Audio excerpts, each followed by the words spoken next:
দর্শক, এই মুহূর্তে আমরা রয়েছি কুষ্টিয়া বাইপাস সড়কের পাশে। এখানে কিন্তু প্রতি বছরই খেজুরের রস কাটা হয়, প্রতি বছরের নয় এবারও কিন্তু খেজুরের রস কেটেছেন লালপুর নাটোর থেকে আসা একদল গাছিরা। দর্শক, আমরা যদি দেখাই আপনাদের, তাহলে দেখবেন যে লালপুর নাটোর থেকে আসা একদল গাছিরা কিন্তু এখানে রস কেটেছেন। তারা কিন্তু প্রতি বছরই রস কাটেন। সেই সাথে এখানে কিন্তু রসের পাশাপাশি ভালো মানের গুঁড়ো পাওয়া যায়, এমনটি বলছেন কিন্তু এখানকার গাছিরা। এখানে কিন্তু ক্রেতারাও রয়েছেন, আমি কিন্তু ক্রেতাদের সাথেও কথা বলেছি, তারা কিন্তু বলছেন এখানে ভালো মানের রস পাওয়া যায় এবং গুঁড়ো কিন্তু তারা কিনতে আসেন অনেক দূর দূরান্ত থেকে। এখানে কিন্তু 300 গাছ ইজারা নিয়ে তারা কিন্তু রস সংগ্রহ করছেন। আরেকটু যদি বলি দর্শক, এটি কিন্তু শীতের মৌসুম, যেহেতু পৌষ মাস চলছে এবং এই পৌষ মাস কিন্তু শীতের মাঝারি সময়, সেই সময়তেই কিন্তু রস কিন্তু ভালো রস পাচ্ছেন তারা।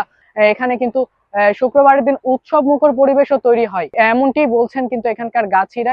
এই শীতের ভিতর রস খেতে আসছি, মানে আমাদের কোনো কখনো শীত কিন্তু আটকাতে পারে না। রসের যে একটা চাহিদা, রস খাওয়ার যে একটা মজা, এটা কোনো শীত আটকাতে পারে না আমাদের।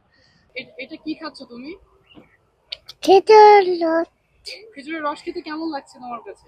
ভালো। আমার নাম হাদুর রহমান ইয়াছিন। আচ্ছা, তুমি এটা কি খাচ্ছ? আমি হলো খেজুরের রস খাই। এই তো আলহামদুলিল্লাহ, অনেক ভালো। খেজুরের যে স্বাদটা, ওইটা অন্যরকম, অনেক সুন্দর একটা স্মেল আসে। তো আমি ব্রাহ্মণবাড়িয়া থেকে আসছি এখানে রস খেতে, কুষ্টিয়া বাইপাস রুটে। এখানে অনেক ভালো সুস্বাদু মিষ্টি রস পাওয়া যায়। তো আমরা 5 জন গাছ কাটি, অনেক রস হয়। এখানে গুড় 60-65 কেজি গুড় তৈরি করতে পারি আমরা। শুক্রবার সকাল সন্ধ্যা অনেক লোকজন হয়। দর্শক, আমি এখানকার যারা ক্রেতা এবং বিক্রেতা রয়েছে উভয় পক্ষের সাথে কথা বলেছি। তারা কিন্তু বলেছেন যে রস এখানে ভালো মানের রস পাওয়া যায়, সেই সাথে গুঁড়ো ভালো মানের পাওয়া যায়।